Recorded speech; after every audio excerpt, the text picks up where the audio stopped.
जय श्रीराम। छत्रपती शिवाजी महाराज यांना मानाचा मुजरा करते, डॉक्टर बाबासाहेब आंबेडकर यांना अभिवादन करते आणि आदरणीय मंचावर उपस्थित आमचे सगळे मान्यवर आमचे या राज्याचे उपमुख्यमंत्री, आमचे आदरणीय जे बोलतात ते करतात असे नेते, आमचे अजितदादा पवार, चित्राताई वाघ, ताई चांगले घाबरतात तुम्हाला, आमची चित्राताई, आमचे माजी पालकमंत्री, माजी कृषी मंत्री, आत्ताचे राज्यसभा मेंबर आमचे अनिलदादा बोंडे,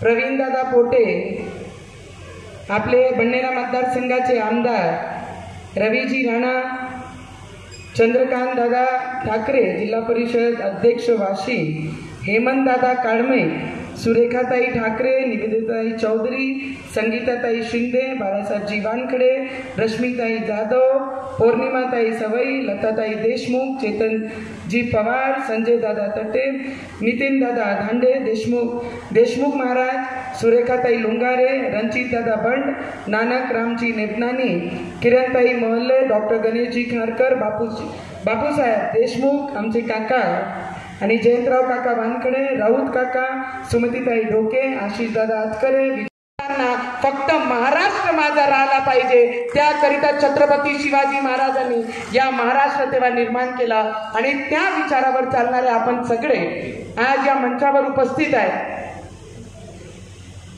बरेचसे लोक, दादा आम्ही राजकारणामध्ये खूप नवीन आहे, 5 वर्ष मी as a member of parliament या क्षेत्राला रिप्रेझेंट केला। 2014 मध्ये आपण मला आपल्या पक्षातून सिंबलवरनं इथे संधी दिली होती आणि तेव्हापासून ते आतापर्यंत प्रत्येक गल्लोगल्ली फिरणं, गल्लोगल्लीपासनं ते शेतकऱ्यांचे बांधापर्यंत पोचणं, शेतकऱ्यांच्या अडचणीपासनं तर माझे मेलघाटचे आदिवासी लोकांपर्यंत पोचणं, 75 वर्षामध्ये जे इतिहासमध्ये कोणी काम करू शकला नाही ते बारीक बारीक छोटेपासनं ते मोठे गोष्टी ते पार्लमेंटपर्यंत पोचणं आणि त्याला पाठपुरावा करून माझे अमरावतीपर्यंत कसं मी काम करू शकते ते गेल्या 10-12 वर्षापासून कंटिन्यू काम करत आहे।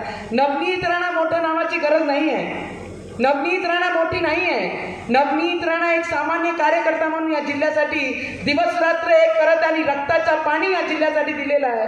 आणि कोणी जर म्हणत असन की नवनीत राणाला पाडा, बरेचसे नेते एक मंडळी एक झाली आहे, आपल्यालाही अनुभव येत आहे ज्या पद्धतीने बारामती पूर्ण देशामध्ये ज्याला स्वर्ग मानल्या जाते की विकासाची सगळ्यात मोठी नांदी जर कोणी केली असेल तर अजितदादांनी बारामतीमध्ये केलेली आहे। ज्या पद्धतीने संघर्ष आपल्याला तिथे पडत आहे की सगळे एक होत आहे आणि सगळे फोटो सेशन करून मोठे मोठे टीव्हीवर दाखवत आहे की काही करा, कोणालाही निवडून आणा पण आमच्या बहिणीला पाडा, त्याच पद्धतीचा राजकारण माझे अमरावतीमध्ये चाललं आहे की सगळे नेते विरोधी पक्षाचे एक झाले आहे, घड्याला निवडून आणा म्हणते पण नवनीत राणाला पाडा, या पद्धतीचं राजकारण चाललं आहे। अरे नवनीत राणा खासदार बनली पाहिजे, त्याच्या मागचा स्वार्थ एवढाच आहे कारण आणि अमरावतीमध्ये जर त्यांचे सिंबलवर निवडून आलेली खासदार जर असली तर येणाऱ्या भविष्याचे आमचे मुलं पुण्यात जातात,